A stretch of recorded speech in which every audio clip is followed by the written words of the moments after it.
Hello. Today we're stepping into the world of powerful mafia bosses, where love, power, and betrayal always go hand in hand. The moment I spilled coffee on that man's suit, I accidentally saved his life. I just didn't know it yet. Rain hammered against the windows of Brew District Cafe hard enough to make the entire place feel underwater. Manhattan looked gray and blurry outside, all headlights and umbrellas and people rushing nowhere good. Monday mornings in November always felt cruel, but that morning felt worse somehow. Maybe because I'd slept 3 hours after pulling a closing shift the night before.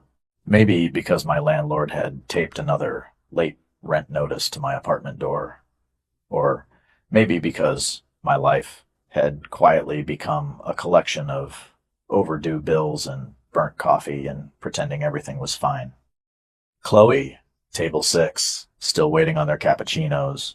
My manager barked from behind the espresso machine. I forced a smile I didn't feel and grabbed the tray. Got it. The cafe smelled like cinnamon syrup and wet coats. Steam hissed from the machines nonstop while customers shouted over each other and indie music crackled softly through the ceiling speakers. Rush hour chaos. My apron already had coffee stains on it, my ponytail was falling apart, and my hands shook slightly from too much caffeine and not enough food. 24 years old and somehow already exhausted by life. I balanced 2 lattes, a black coffee, and a croissant while weaving through crowded tables near the front entrance. That was when the door opened.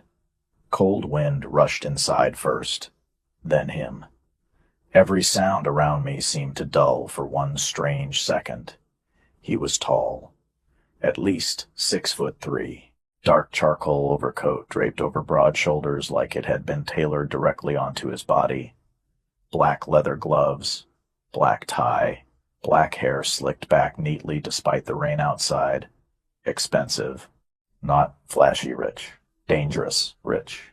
The kind of man who didn't need attention because the room gave it to him automatically. People moved out of his path without realizing they were doing it. He walked beside 2 men wearing dark suits and earpieces, but somehow he still looked like the most dangerous thing in the room. I should have looked away. Instead, I stared. And because fate apparently enjoys humiliating me personally, I slammed directly into him. The tray tilted instantly. Hot coffee exploded across the front of his white dress shirt beneath the overcoat. The black coffee splashed across his tie and sleeve while the ceramic cup shattered against the marble floor. Gasps erupted around us. "Oh my God," I whispered. "Oh my God, I'm so sorry." My heart stopped, completely stopped. The entire cafe froze, silent, in the way places do when something expensive gets ruined. One of the suited men stepped toward me immediately. Fast. Too fast. His expression sharpened with something close to alarm instead of annoyance. "Sir," but the tall stranger lifted one hand slightly. The other man stopped instantly. Just like that. Authority without effort. Rainwater dripped slowly from the stranger's coat onto the cafe floor. He looked down at the coffee soaking into his white shirt, then at me. And, I forgot how breathing worked for a second. His eyes were dark gray. Not cold, exactly. Controlled, like every emotion inside him had been locked behind steel doors for years. Men like him didn't exist in my world. They belonged in private clubs and penthouses and headlines about billion-dollar companies, not standing in front of a broke barista shaking apart over a ruined shirt. "I'm really sorry," I repeated quickly. "I can pay for the cleaning bill, or, probably not all at once," but his mouth almost moved. Not quite a smile, more like surprise. "Are you hurt?" he asked quietly. The question threw me off balance completely. "What?" "Your hand." I looked down. Hot coffee had splashed across my wrist without me noticing. My skin had already turned pink from the burn. "I'm fine," I lied automatically. He stared at my hand for one long second, too long. Then something shifted behind him. One of the suited men suddenly grabbed the stranger's arm hard. "Damien," sharp voice, urgent. Everything happened strangely fast after that. A loud cracking sound echoed outside the cafe. Not thunder. Something else. The massive front window near the corner spiderwebbed instantly from a single impact point. Customers screamed. Someone dropped a plate. The stranger turned sharply toward the street at the exact moment another suited man grabbed my shoulder and shoved me downward behind the counter. I hit the floor hard enough to knock the air from my lungs. "Stay down," someone snapped. My ears rang. Chaos exploded around me. Chairs scraping, people shouting. One woman crying near the back of the cafe. I looked up just enough to see the tall stranger standing perfectly still near the shattered window while his men scanned the street outside. He didn't look afraid. He looked angry, controlled anger, the kind that made everyone else nervous automatically. Then his eyes found mine again across the chaos, locked onto me like he'd forgotten everyone else existed for one impossible second. "Sir, we need to move," one of the guards said urgently. Damien, that was his name. Damien looked at me one final time before adjusting the ruined cuff of his shirt slowly. Coffee stains spread across the white fabric mixed with something darker near his shoulder. At first I thought it was rainwater. Then I realized it wasn't. Blood. Not much, just enough to make my stomach tighten. He noticed me noticing, and somehow that felt worse. "Interesting timing," he murmured quietly. I wasn't even sure the words were meant for me. Then he turned and disappeared into the rain with his men surrounding him instantly. Black SUVs pulled up outside seconds later like ghosts materializing from the storm. The cafe remained silent long after they left. My manager looked pale.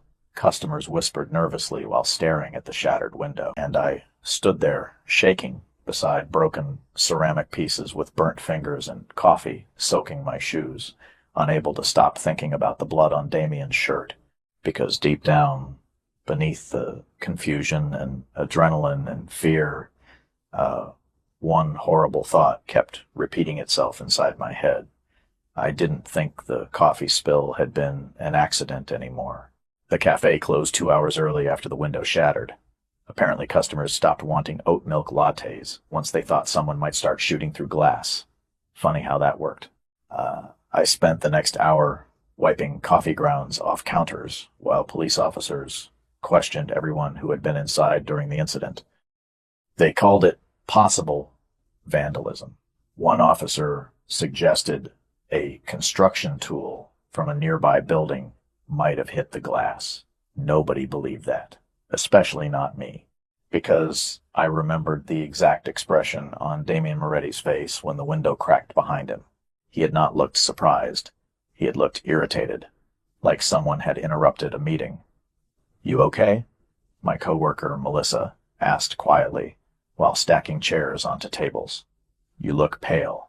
I forced a shrug. "Just tired."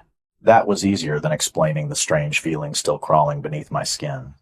Easier than admitting I could still hear Damien's voice in my head. "Are you hurt?" Not anger, not threats, concern. Men who looked like him were not supposed to notice burns on waitresses. Melissa lowered her voice. "Do you know who that guy was?" I shook my head automatically, even though I had already searched his name during my break. Big mistake. Damien Moretti, 32. CEO of Moretti Holdings. Real estate, shipping, private investment firms. Photos of him leaving charity galas in Manhattan beside politicians and celebrities. Photos of black SUVs. Headlines about power and money and rumors. Nobody wrote directly. Nothing illegal. Nothing provable. But every article carried the same strange undertone. Fear dressed up as admiration. "Marco said the cops knew him," Melissa whispered. "Like really knew him." I zipped my hoodie tighter around myself. Outside, rain still soaked the streets in silver reflections, while sirens echoed somewhere downtown. "People like that always know cops," I muttered. But my mind kept drifting back to the blood near Damien's shoulder. Small stain, controlled expression, his men reacting instantly. Something about the entire thing felt wrong. like I had accidentally stepped into the middle of a movie nobody warned me about. By the time I finally clocked out, it was almost midnight. The subway platform smelled like wet concrete and old smoke.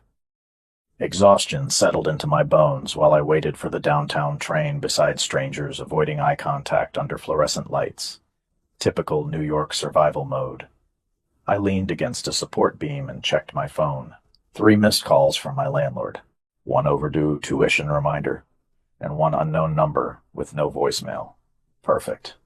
The train screeched into the station 2 minutes later. I took a seat near the back corner and rested my forehead against the cold window while Manhattan blurred past in streaks of neon and rain. Somewhere around Canal Street, I noticed the man watching me. Dark jacket, baseball cap pulled low, sitting 2 cars ahead.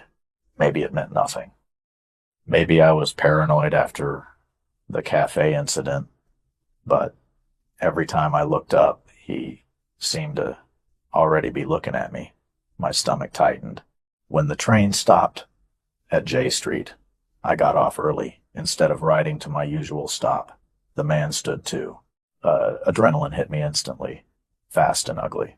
He exited the train behind me while commuters rushed around us toward the stairs. Do not panic. Do not panic. I walked faster through the station. So did he. Rain hit my face hard the second I reached street level. Brooklyn at midnight looked colder than Manhattan, somehow. Quieter. I crossed the street quickly without waiting for the light. Tires splashed water across the curb, while horns echoed behind me. Footsteps followed. Not running. Steady. Controlled. I reached into my pocket for pepper spray. I never actually remembered to replace after using it last year on a drunk guy outside my building. Empty pocket. Great. Just great. I turned sharply down the side street near my apartment building. The footsteps stopped. Completely. Silence settled behind me except for rain. I looked back.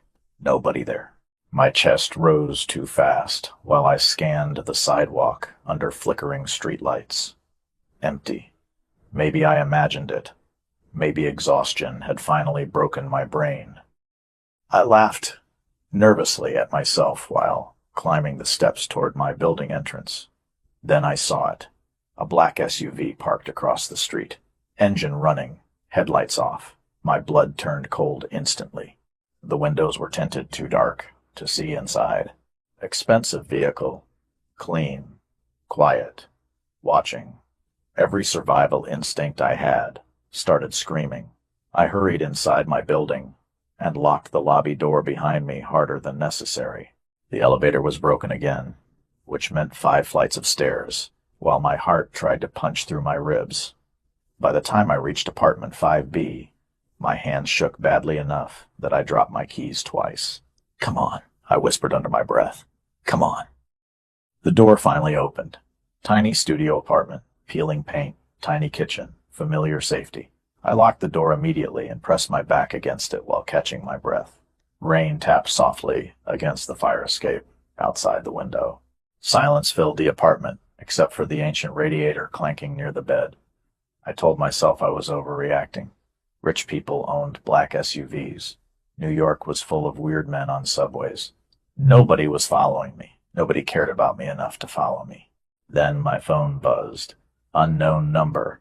My pulse spiked instantly. I stared at the screen for 3 full seconds before answering. Hello. Silence. Soft static. Then a man's voice. Calm. Deep. Controlled. Do not leave your apartment tonight, Chloe. Every muscle in my body locked. Who is this? Another pause. Rain crackled faintly through the phone line. Lock your windows. The voice continued quietly. And do not answer the door for anyone except me. The line disconnected. I stood frozen in the middle of my apartment, staring at the dark screen while my heartbeat thundered in my ears. Then headlights swept slowly across my window from the street below. And for the first time that night, I realized I was genuinely afraid. Fear changes the sound of an apartment. That was the first thing I realized after the phone call. Every noise suddenly meant something. The radiator knocking beside the window sounded like footsteps. Pipes groaning behind the walls sounded like whispers. Even the rain outside felt heavier somehow, like the city itself knew something I did not. I checked the lock on my apartment door 3 times in 10 minutes. Then I dragged the cheap kitchen chair beneath the doorknob like that would somehow stop anyone determined enough to get inside. My studio apartment suddenly felt painfully small. One room, one window facing the alley, one fire escape, rusted enough to collapse if somebody breathed on it too hard. Not exactly a fortress. My phone sat on the counter beside me while I stared at the unknown number in my recent calls list. No name, no location, nothing useful. I should have called the police. Rational people would have called the police. But what exactly was I supposed to say? A mysterious rich man with beautiful, terrifying eyes warned me not to leave my apartment after somebody cracked a cafe window this morning. They would think I was insane. Or worse, dramatic. Outside, headlights moved slowly across my curtains again. I froze immediately. The black SUV was still there. Same spot across the street. Engine idling quietly beneath the rain. Watching. Waiting. I swallowed hard and stepped away from the window. Do not panic. My mother used to say panic made people stupid. Unfortunately, I was beginning to feel extremely stupid already. I grabbed the baseball bat I kept beside my bed after my ex-boyfriend tried breaking into my apartment last year. Aluminum. Lightweight. Probably useless against actual criminals. But it made me feel slightly less helpless. Midnight passed slowly. 1:08, 1:23, 1:47. Sleep was impossible. I sat curled against the edge of my couch, wearing an oversized sweatshirt, while Netflix played untouched in the background, just to make the apartment feel less empty. Around 2:15 in the morning, the SUV finally drove away. Relief hit me so hard my eyes nearly watered. See, nothing happened. Nobody was coming for me. Maybe Damien's warning had been some weird, overprotective billionaire nonsense. Maybe the SUV belonged to somebody else entirely. Maybe I could still wake up tomorrow and laugh about all this with Melissa over burnt espresso shots. Then somebody knocked on my apartment door. 3 slow knocks. Calm. Precise. My entire body locked instantly. Not possible. Nobody came to my apartment at 2 in the morning, unless something terrible happened. Another knock. I tightened my grip on the baseball bat while stepping silently toward the door. Who is it? My voice came out smaller than I wanted. Silence answered first, then his voice. Open the door, Chloe. My pulse crashed into overdrive immediately. Damien. Deep. Controlled. Impossible to mistake. I should not have opened the door. Every survival instinct screamed against it. But somehow, his voice frightened me less than the silence outside had. I unlocked the deadbolt carefully while keeping the chain latched. The door opened 2 inches, and suddenly the hallway felt too small for him. Damien Moretti stood beneath the flickering apartment light, still wearing that dark overcoat from earlier, rainwater glistening across his shoulders. His tie was gone now. The top buttons of his white dress shirt hung open, slightly near the collar. The coffee stain remained faintly visible across the fabric. So did the blood, more than before. Not dramatic. Just enough to make my stomach tighten again. Behind him stood one of the men from the cafe. Broad shoulders, black suit, expression carved from stone. You should not have answered the phone, Damien said quietly. I blinked. What? The number was not secure anymore. Confusion tangled with fear inside my chest. You called me. Yes. His eyes moved briefly past me into the apartment, assessing exits, windows, space, every movement calm and practiced. Then somebody else intercepted the call. The hallway suddenly felt colder. I do not understand what is happening. I know. He sounded almost tired when he said it. Rain tapped softly against the building windows while silence stretched between us. Up close, Damien looked different than he had in the cafe. Less polished, more dangerous, somehow. like the expensive businessman image had started slipping at the edges. I noticed faint bruising near his knuckles, a thin cut near his jawline, tiny details impossible to see earlier. Human details. "You are bleeding," I said before, thinking. His gaze snapped back to mine immediately, intense enough to make my heartbeat stumble. "You noticed that before. Kind of hard not to." One corner of his mouth moved slightly. Again, not quite a smile. "May I come in?" Every intelligent thought inside my brain screamed no, absolutely not. But another sound interrupted before I could answer. Footsteps downstairs. Fast. Multiple voices, echoing faintly through the stairwell. Damien's expression changed instantly. Not panic. Calculation. His body shifted slightly between me and the hallway without seeming to think about it. "Chloe," he said, quietly, "you need to trust me for the next 5 minutes." Fear curled tight beneath my ribs. Why? Another sound. Closer this time. Someone trying apartment doors downstairs. My blood turned ice cold. Damien looked toward the stairwell once, before returning his attention to me. Controlled. Steady. Dangerous. Because whoever is coming upstairs right now believes you are connected to me. The words landed like falling concrete. What? "And if they find you alone," he said softly, "this night becomes much worse for both of us." Then the lights in the hallway went out. Darkness changes people. That was the second thing I learned that night. The moment the hallway lights died, the entire building seemed to inhale sharply around us. Somewhere downstairs, a door slammed hard enough to rattle the pipes inside the walls. Then silence. Heavy silence. The kind that made your imagination cruel. I stared at Damien through the narrow opening in my apartment door while my heartbeat crashed violently against my ribs. Rainwater glistened across the sharp line of his jaw. Calm eyes. Steady breathing. Meanwhile, I felt 1 bad second away from a complete panic attack. "Chloe." His voice stayed low, controlled. "Open the door fully." Absolutely not. One corner of his mouth twitched slightly, despite the situation. Fair response. More footsteps echoed downstairs. Closer this time, somebody moving quickly up the stairwell. Instinctively, I tightened my grip on the baseball bat hidden behind my leg. Damien noticed immediately. Of course he did. Men like him noticed everything. "If you intended to hit me with that," he murmured quietly, "you should have done it before opening the door." I almost laughed from pure nerves. "You are not helping." Another sound interrupted us. Voices downstairs, male, muffled. One sentence floated upward, clearly enough to freeze my blood. 5th floor. Damien's expression hardened instantly. Not fear, decision. Open the door now. Something in his tone cut straight through my panic. Sharp, absolute. Before my brain fully caught up, I unlatched the chain and pulled the door open wider. Damien stepped inside immediately, while the large man behind him stayed in the hallway near the stairwell.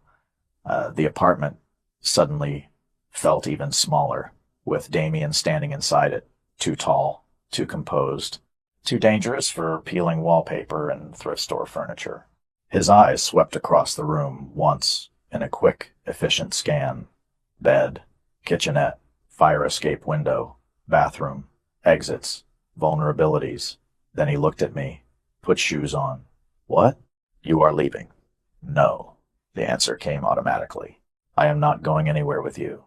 You no longer have a choice." Anger flashed hot through my fear. "You cannot just show up in my apartment at 2 a.m. and start giving orders." "Actually," he said, calmly, "that is exactly what I am doing." Somewhere downstairs, metal clanged loudly against the stair railing. Closer now. Damien reached into his coat pocket and pulled out a phone. Marco. Quiet voice. Controlled urgency. "Rear alley in 90 seconds. A pause while someone answered. "No police." He hung up and looked at me again. "Chloe, how do you even know where I live?" "I had your address within 20 minutes of leaving the cafe. Honest, direct. Somehow worse than lying. That is insane. That is precaution. Normal people do not investigate baristas. I am not normal people. Fair point, unfortunately. Another sound echoed outside the apartment door. Slow footsteps now. 5th floor. My stomach dropped hard. Damien moved instantly toward the window near the fire escape. Smooth. Efficient. Every motion practiced enough to terrify me more. Grab your coat. I am not climbing out a window with a stranger. I am not a stranger anymore. His gaze met mine directly. And if you stay here tonight, somebody else reaches you first. Fear curled tighter around my lungs. The hallway outside had gone completely silent now. Somehow that felt worse. Damien crossed the apartment in 3 long strides and stopped directly in front of me. Too close suddenly. His voice lowered slightly. Listen carefully. This situation is not your fault, but somebody believes you interrupted an attempt on my life this morning. My breath caught, painfully. The cafe. Yes, that was not vandalism. No, he said it simply. No drama, no hesitation, just truth. Rain tapped softly against the fire escape outside, while my entire world tilted sideways. Why would anyone think I was involved? Because your timing was impossible. I spilled coffee. Exactly. Another knock hit the apartment door suddenly. Loud, sharp. I jumped violently. Damien did not even flinch. Miss Bennett, a male voice called calmly from outside. Building security. Damien's eyes darkened instantly. Your building does not have security, he said quietly. Terror shot straight through me. Another knock. Miss Bennett, we just need to ask a few questions about. Earlier today, the voice sounded friendly. That somehow made it worse. Damien stepped backward toward the window, slowly, without taking his eyes off the door. Coat. Now. I moved automatically this time. Fear, finally overpowering stubbornness. My fingers shook badly while grabbing my sneakers and oversized jacket from beside the couch. The knocking came again. More impatient now. Miss Bennett? Damien opened the fire escape window carefully.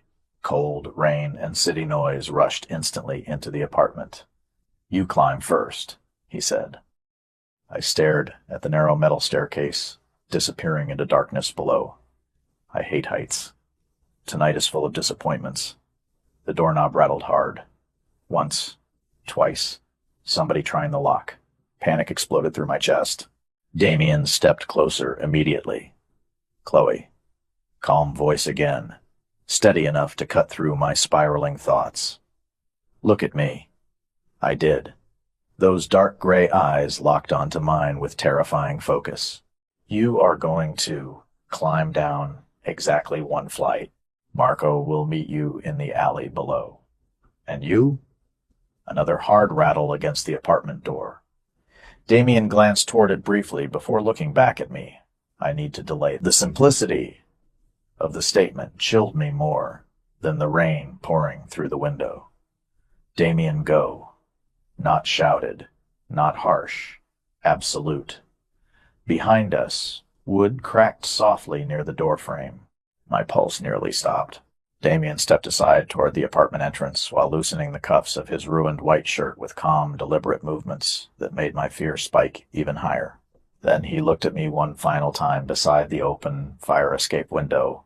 Trust me enough to survive the next 10 minutes, he said quietly.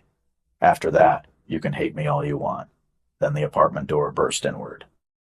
The sound of my apartment door breaking open followed me onto the fire escape like a gunshot inside my chest. Rain hit my face instantly, cold enough to steal my breath while my sneakers slipped against wet metal stairs. Somewhere behind me, voices exploded inside the apartment. Male voices, angry, sharp. I did not look back. Every instinct screamed to run. The fire escape rattled violently beneath my weight as I climbed downward into darkness and rain and the kind of fear that made your hands numb. 5 stories suddenly felt much taller at 2:30 in the morning. Wind whipped my oversized jacket against my body while distant sirens echoed through Brooklyn streets below. Careful, a voice called quietly from underneath me. I nearly screamed. The large man from earlier stood in the alley below, beside a black SUV, with the rear passenger door already open. Marco. Even standing still, he looked dangerous enough to scare most people into crossing the street. Broad shoulders beneath a black wool coat, gray streaks near his temples, cold eyes scanning rooftops and windows constantly like he expected the city itself to attack him. "Move," he ordered calmly. Another crash echoed from somewhere above us, inside the building. My pulse spiked harder. Damien, Mr. Moretti will handle it. The certainty in his voice should not have comforted me. Somehow it did anyway. I climbed the final ladder too quickly and almost slipped near the bottom. Marco caught my arm instantly before I hit the pavement. Strong grip. Controlled. Professional. Easy. "What is happening?" I demanded breathlessly. Rain soaked my hair against my face while panic tangled every thought together. Who are those people? Marco opened the SUV door wider. "Not here. I am not getting into a car with strangers." His expression did not change. "Miss Bennett, men just forced entry into your apartment building at 2 in the morning. Respectfully, we are beyond stranger danger." Fair point, unfortunately. Tires screeched somewhere nearby. Marco's attention snapped instantly toward the mouth of the alley. "Now," he said sharply. That single word carried enough authority to override my fear completely. I climbed into the SUV without another argument. The interior smelled like leather and expensive cologne. Warm, quiet, completely disconnected from the chaos outside. Marco shut the door behind me before moving toward the driver's seat. Seconds later, the vehicle pulled away from the alley smoothly just as two dark sedans turned onto the street behind us. Were they following us? I asked immediately. Marco checked the side mirror once. Probably. Probably, you will discover very quickly that certainty is rare in our world. Our world. The phrase twisted uncomfortably inside my chest. Rain streaked across the tinted windows while Brooklyn blurred past outside in silver reflections and red brake lights. My entire life suddenly felt very far away. The cafe, my tiny apartment, late rent notices. Those things belong to another version of me from maybe 6 hours ago. Where is Damien? Marco's eyes flicked toward me briefly in the rearview mirror. Handling a complication. That does not answer my question. No, he agreed, calmly. It does not. Frustration flared through my fear. You people speak in riddles constantly. Do you know how insane this feels for me? Yes. His answer came immediate. Honest. Then explain something. My voice shook, despite my effort to control it. Why are people suddenly trying to find me?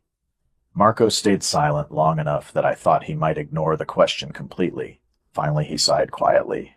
Because this morning somebody attempted to eliminate Damien Moretti in broad daylight. My stomach tightened hard. And they think I was involved? No. Then why am I running through alleys in the rain? Because you interrupted the timing. He paused slightly. That made you visible. Visible. The word settled heavily inside the SUV. I spilled coffee. You changed the exact second. Damien stopped walking. Marco's voice remained calm. Matter of fact. 1 second matters. I stared out the rain-covered window while cold realization crawled slowly through me. If I had not crashed into Damien inside the cafe, he would have reached the shattered window 3 steps earlier, exactly where the impact happened. My throat suddenly felt tight. Oh my God. Marco did not respond. He did not need to. Silence confirmed everything. We crossed the Manhattan Bridge. 20 minutes later, the city's skyline rose ahead of us, glowing gold against storm clouds, while traffic thinned across wet streets. I should have felt relieved returning to Manhattan. Instead, my anxiety only worsened, because people like Damien Moretti belonged here. Towering buildings, black cars, hidden worlds behind mirrored glass. Meanwhile, I still felt like a terrified waitress, accidentally trapped inside the wrong movie. The SUV finally slowed beside an enormous residential tower overlooking the East River. Glass, steel, security guards beneath covered entrances. The kind of building where apartments cost more per month than I earned in a year. No, I said immediately. Absolutely not. Marco parked smoothly beneath the awning while rain hammered against the roof overhead. Miss Bennet, I am not staying in some billionaire fortress with a man connected to whatever this is. Unfortunately, Marco replied calmly, your apartment is no longer secure. As if summoned by the sentence itself, my phone buzzed violently inside my jacket pocket. Unknown number again. My stomach dropped. Marco noticed instantly. Answer it on speaker. My fingers trembled slightly while accepting the call. Silence crackled softly through the line for 2 long seconds. Then a male voice spoke. Different this time. Colder. You should have stayed in Brooklyn, Chloe. Ice flooded straight through my chest. Who is this? Soft laughter answered me. Tell Moretti we know where he hides his pretty little witness. The line disconnected instantly. Silence filled the SUV afterward except for rain pounding outside and my own breathing turning uneven. Marco's expression darkened almost imperceptibly. Then the rear passenger door opened beside me. Cold wind swept inside, carrying rain and expensive cologne with it. Damien slid into the seat next to me, looking slightly more exhausted than before. Shirt damp, jaw tense, gray eyes immediately scanning my face for injuries. Are you hurt? He asked quietly. Same question again, same impossible calm. I stared at him in disbelief. My apartment door exploded 10 minutes ago. His gaze softened slightly at the edges. That is not what I asked.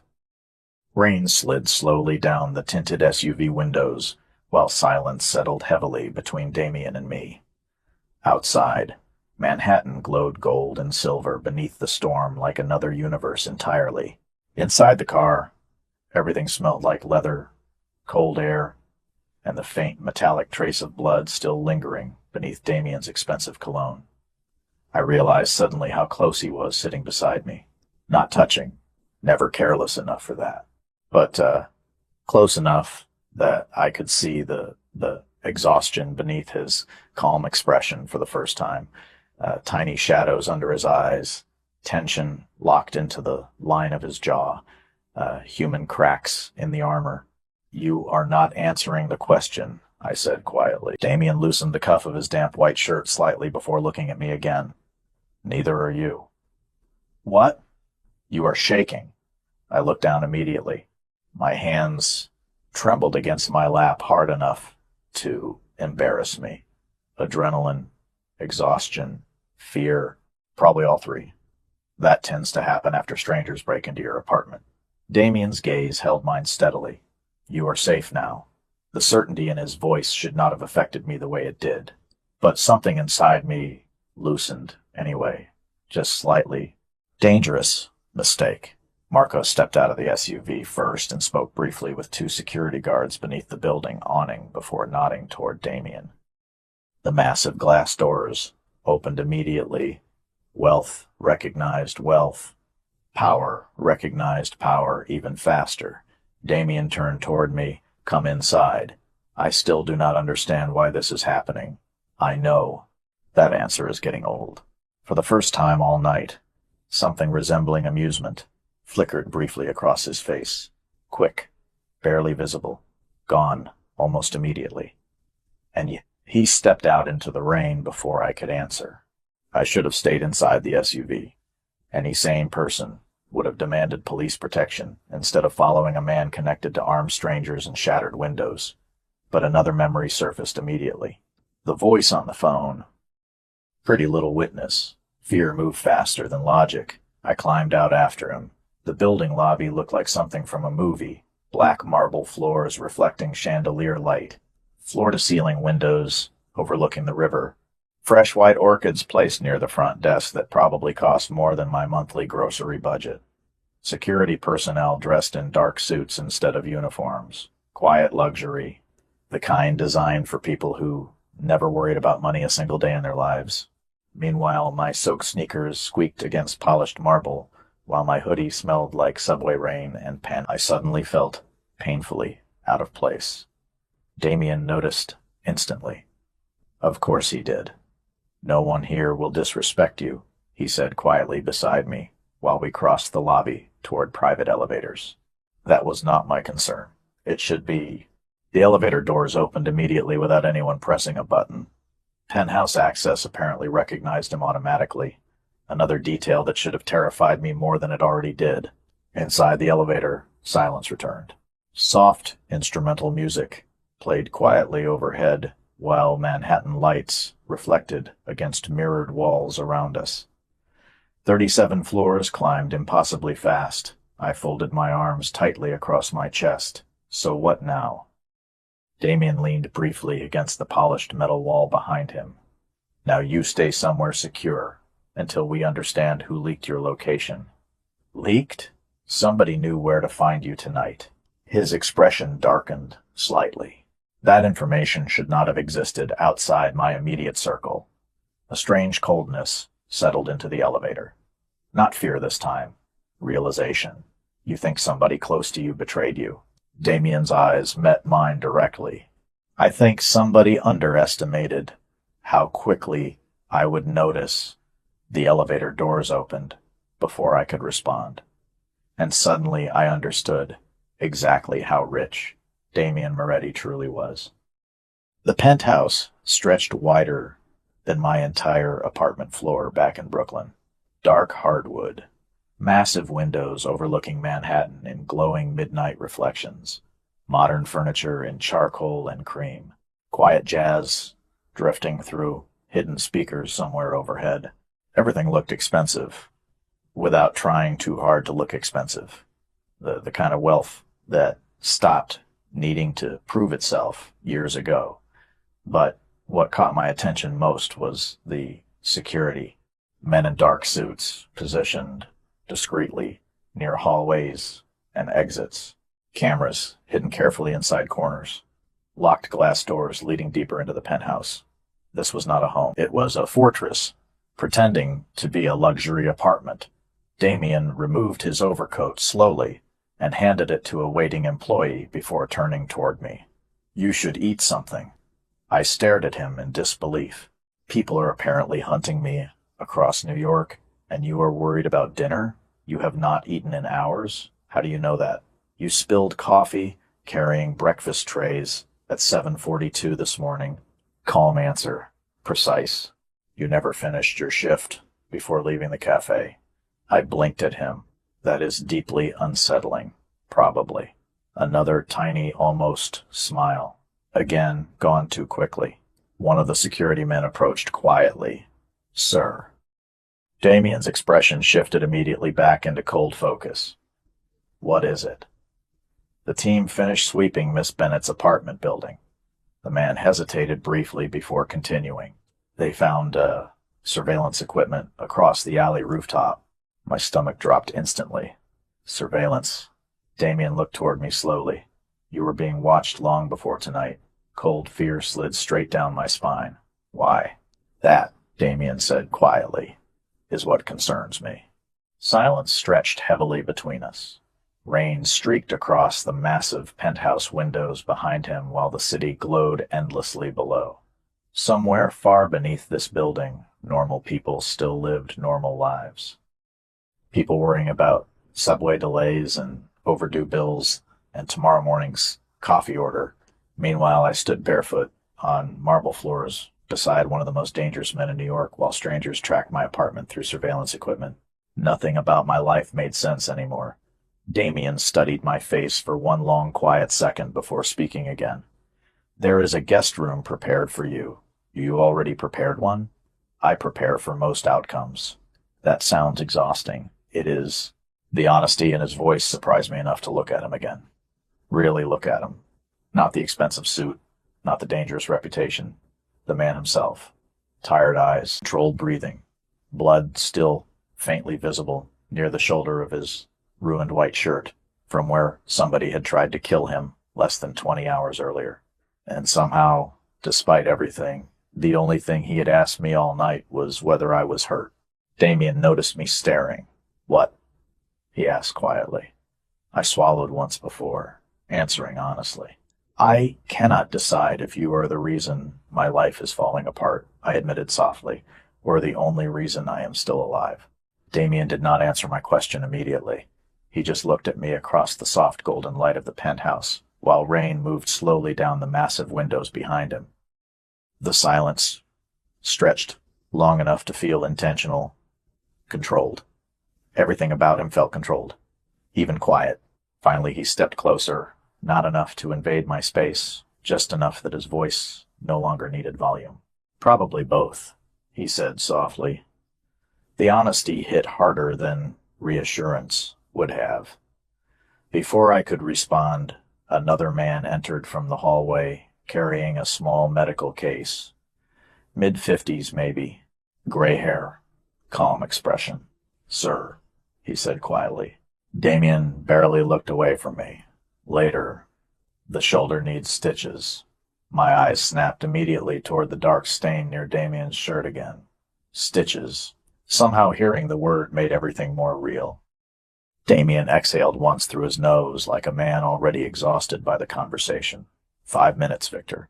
The older man nodded respectfully before disappearing again down the hallway. I stared at Damien in disbelief. You were just going to ignore that? It is not serious. You are bleeding through your shirt. That tends to happen. I folded my arms tighter across myself. You are unbelievably calm for someone who almost died this morning. Damien studied me carefully for one long second.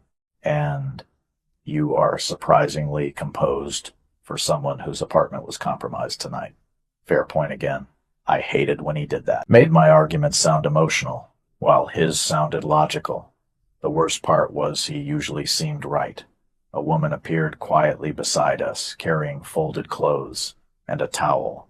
Early 40s. Elegant black dress. Kind eyes. Miss Bennett, she said warmly. I am Sophia. I prepared the guest suite for you. Guest suite. My entire apartment probably fit inside one of the closets here. Sophia offered me the folded clothes gently. Soft gray sweatpants. Oversized cream sweater. Thank you, I murmured automatically. Damien's gaze shifted briefly toward the towel in Sophia's arms. And tea, he added calmly. Chamomile. I blinked at him. How do you know I drink chamomile tea? You ordered it every Tuesday and Thursday during your evening shifts. Silence. Complete silence. I stared at him while my brain attempted to process that sentence. You have been watching me. Damien did not deny it. Not personally. That is somehow not comforting. Sophia looked very carefully at the floor while hiding what might have been amusement. Damien remained completely serious. You were connected to an active threat assessment involving your apartment complex before the cafe. Yes. Cold confusion twisted through me immediately. What does that mean? Damien's jaw tightened slightly. First real hesitation I had seen from him all night. It means this situation did not begin by accident. My pulse slowed strangely instead of speeding up, like fear had finally reached a level too large for panic. Explain. Not tonight. Anger flared instantly. You do not get to drag me into this nightmare and then refuse to answer questions. Something dangerous flickered briefly behind his eyes, then disappeared, just as quickly. Not anger at me. Something else. Restraint, maybe. You are exhausted, he said quietly, and frightened. Obviously, I am frightened. Then sleep first. I do not think I can sleep in a penthouse full of armed men. One corner of his mouth moved faintly again. Most people sleep better here. Most people are probably not hiding from mystery stalkers. Damien stepped slightly closer, close enough now that I caught the faint scent of rain still lingering on his shirt beneath the expensive cologne. No one enters this floor without my permission, he said quietly. No one reaches you tonight. The certainty in his voice settled into the room like gravity itself. Terrifying. Comforting. Both at once. I hated that combination. Sophia cleared her throat softly. Miss Bennet, let me show you the room. I followed her down the hallway, mostly because my body had finally reached complete exhaustion. The penthouse seemed endless. Dark artwork, quiet lighting, security cameras hidden discreetly near corners. Every detail beautiful and intimidating at the same time. Sophia opened a door near the end of the hall, and I stopped dead immediately. The guest room was larger than my apartment. King-size bed, fireplace, floor-to-ceiling windows overlooking the river, marble bathroom glowing softly beneath warm lights. Somewhere along the way, my life had apparently turned into a billionaire hostage situation. There are fresh toiletries inside the bathroom, Sophia said gently, and security remains outside this hallway all night. That sentence should not be reassuring. Her smile softened slightly. Mr. Moretti has many flaws. Interesting wording. But failing to protect people under his care is not one of them. Under his care, the phrase lingered strangely in my chest after she left. I closed the bedroom door slowly behind me and finally allowed myself one full breath. Silence filled the room, except for distant rain against glass. The soft bed looked unreal compared to my ancient mattress back in Brooklyn, my apartment. The thought hit, suddenly and painfully. Everything I owned was still there. My sketchbooks, my laptop, photos of my parents, tiny ordinary pieces of my normal life, now sitting behind a broken apartment door somewhere across the city. Emotion tightened unexpectedly in my throat. I sat carefully at the edge of the bed while staring out at Manhattan lights below. 24 hours ago, my biggest problem had been late rent and surviving another double shift at the cafe. Now, armed men guarded a hallway outside my bedroom, while one of the most dangerous men in New York somehow knew my tea order by heart. A quiet knock interrupted my spiraling thoughts. I stiffened immediately. Who is it? Damien. Of course it was. I crossed the room carefully and opened the door halfway. Damien stood there alone now, wearing a fresh black dress shirt rolled slightly at the sleeves. The blood was gone. So was the tie. Somehow he looked even more dangerous without it. Less businessman, more something else entirely. His gray eyes moved briefly across my face like he was checking for signs of panic. Sophia said, "You have not eaten." I almost laughed from exhaustion. You really fixate on that. You skip breakfast, calm answer again, and lunch. That is still creepy, probably. Another almost smile, softer this time. Damien held out a small white plate toward me. Toast, strawberries, tea, ridiculously normal things inside a completely insane night. "You need sleep," he said quietly. I stared at the food for a second before finally looking back at him. "And what do you need?" Something unreadable flickered across his expression, then vanished. "To find whoever put you in danger before they try again." Then his eyes lowered briefly toward the cream sweater in my hands before returning to mine. "Lock the door tonight anyway," he added softly. "It will make you feel safer." I locked the bedroom door after Damien left, even though I already knew no lock in this building mattered unless he allowed it to. That realization should have terrified me more than it did. Instead, exhaustion finally dragged me under hard enough that I barely remembered crawling into bed. The mattress felt impossibly soft compared to the one in my apartment. Warm sheets, quiet air.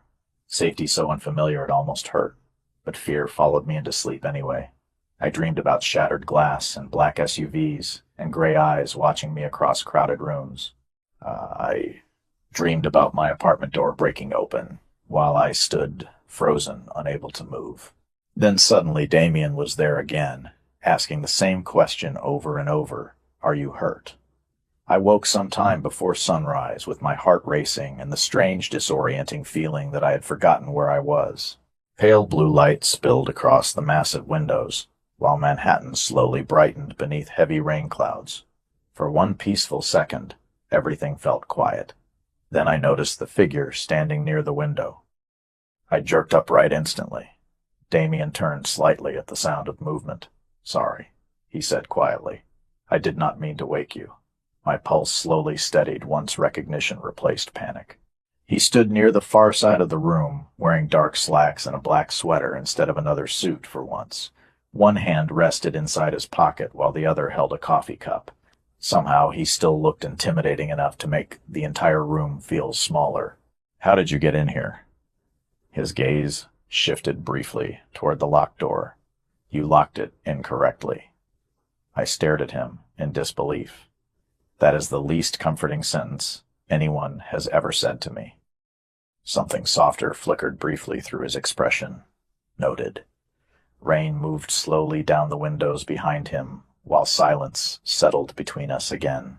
I became painfully aware that I was sitting in his bed, wearing his expensive guest clothes, with tangled hair and zero dignity left. What time is it? 6:15. In the morning? That is generally when 6:15 occurs. I narrowed my eyes at him. "Do you ever sleep?" Damien took a slow sip of coffee before answering. "Rarely." Somehow that answer felt honest, in a way most of his words carefully avoided. I rubbed exhaustion from my face while glancing toward the skyline outside. "Why are you in my room at dawn? Your apartment building made the news. Instantly awake now." "What?" Damien crossed the room slowly and handed me a tablet from the nearby desk. A local news station filled the screen. My building appeared behind bright yellow police tape while reporters spoke dramatically into microphones about a possible gas explosion investigation. Gas explosion. I stared at the damaged fifth-floor windows, visible behind the reporter. My windows, my apartment. That was not a gas explosion. No. Damien's voice remained calm. But it is the explanation currently being provided publicly. My stomach tightened hard. People could have been hurt. The building was evacuated before the damage spread. Because of you? He held my gaze steadily. Yes. I looked back at the screen again while cold realization settled deeper inside me. My old life was disappearing piece by piece behind carefully controlled headlines. My things are still there. Damien remained quiet for a second. Some of them. What does that mean? Another hesitation. Tiny. Barely visible. The apartment itself is now evidence. Fear crawled back immediately. Evidence of what? Someone searched it thoroughly after you left. I swallowed hard. Looking for what? That, Damien said quietly, is what concerns me. Frustration flashed instantly through my chest. You keep saying things like that instead of giving actual answers, because actual answers become dangerous very quickly. My life already feels dangerous. You have no idea. The words landed heavily between us. Not threatening, just honest. Damien moved back toward the window overlooking the river while the city slowly woke beneath us. Helicopters drifted across the skyline in the distance. Traffic thickened along wet streets below. Normal life continuing while mine quietly collapsed. "Did they find anything in my apartment?" I asked softly. Damien's jaw tightened slightly. "Yes." My pulse spiked. "What?"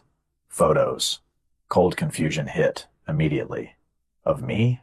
"Of both of us." I stared at him. "That is impossible." "Someone photographed the cafe yesterday morning." He turned toward me again slowly. "And someone else placed surveillance equipment across from your building before last night." My mind struggled desperately to connect pieces that refused to fit together. Why would anyone care about me before I met you? Damien's expression darkened slightly at the question. "That," he repeated quietly, "is exactly what I intend to discover." Silence filled the room again, except for rain tapping softly against glass.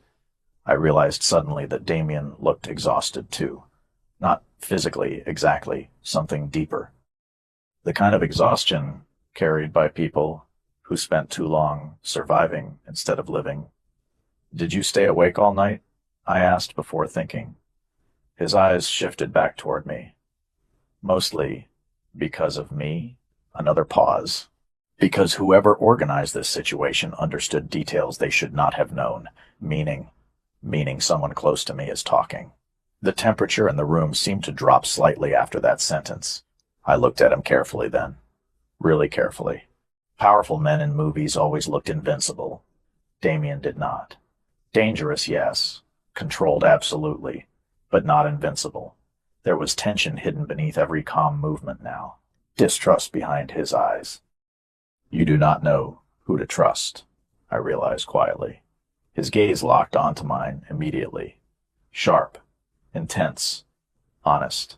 Very few people. Something about that answer hurt unexpectedly. Maybe because I suddenly understood how lonely his world must actually be beneath all the power and security and expensive walls.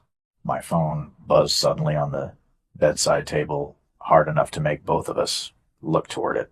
Instantly. Unknown number. Again. Fear tightened my chest. Immediately. Damien crossed the room before I could even reach for it. Calm. Fast. Controlled.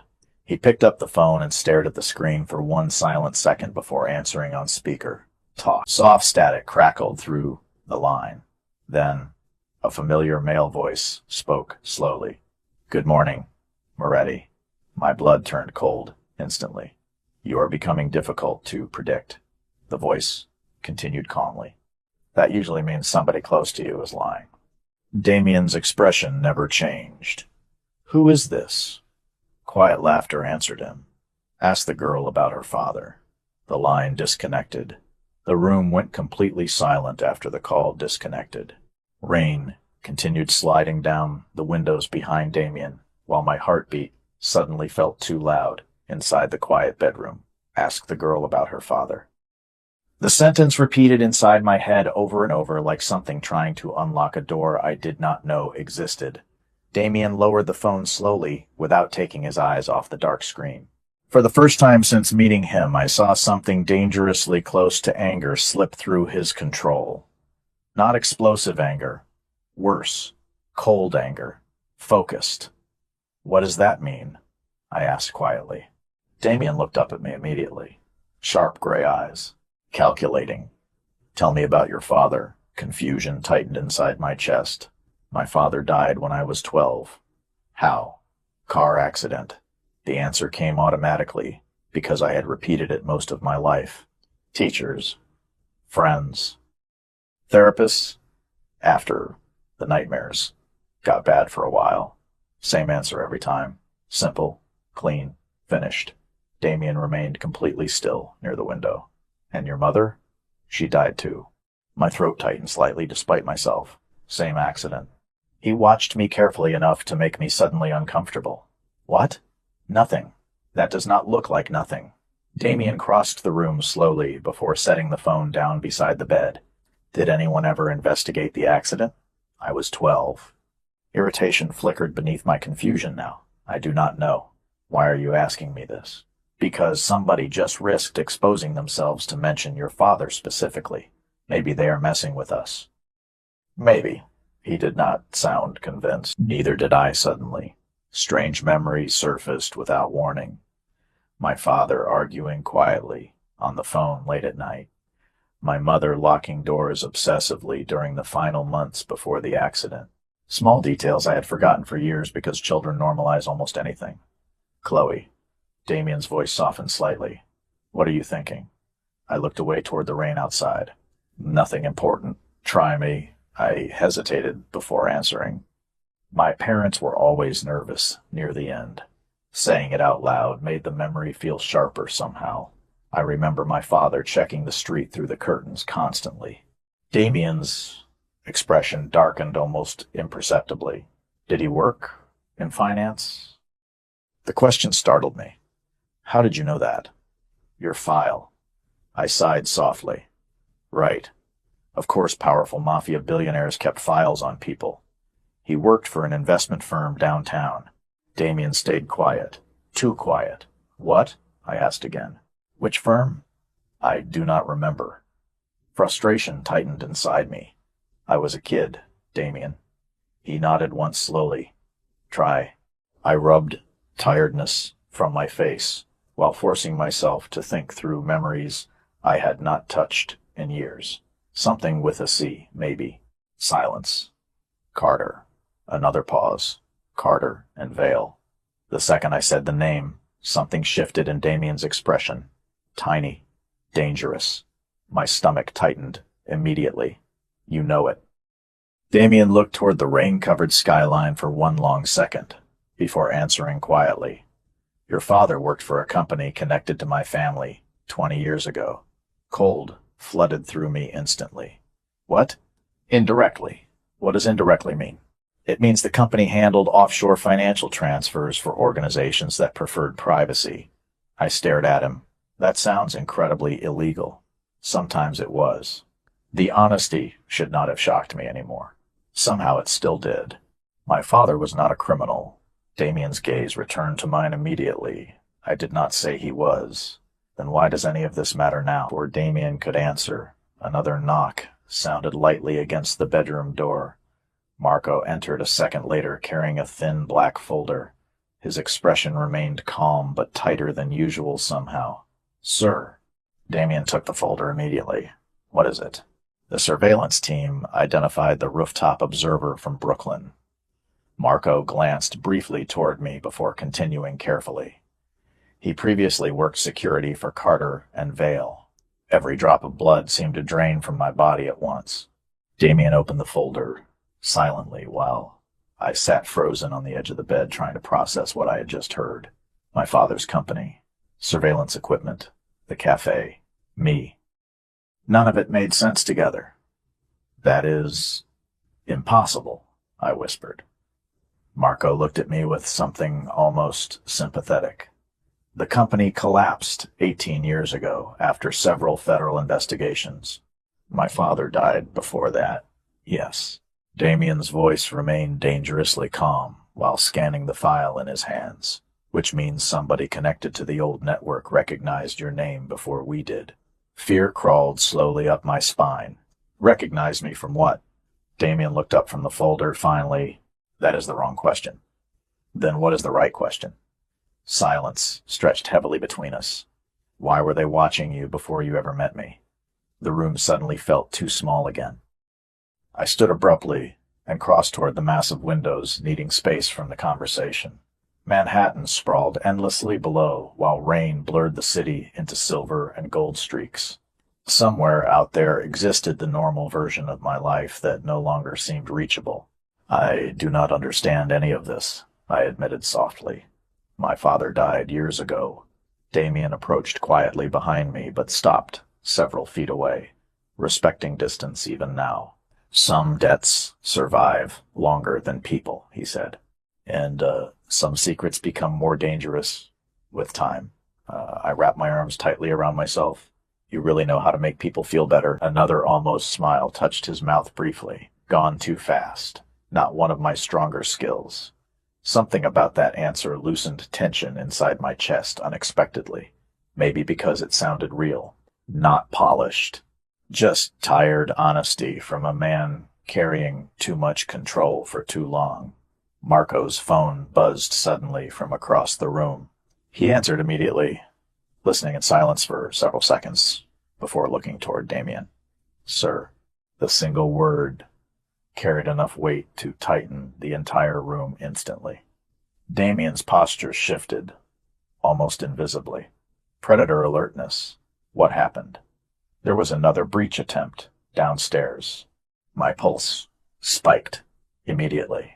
Marco continued calmly. One of the intruders carried a photo. Damien's expression hardened. Of Chloe? No. Marco hesitated slightly. Of her father. Silence crashed through the room hard enough to steal my breath. Damien looked at me slowly then. Not surprised anymore. Certain. And, somehow that terrified me far more.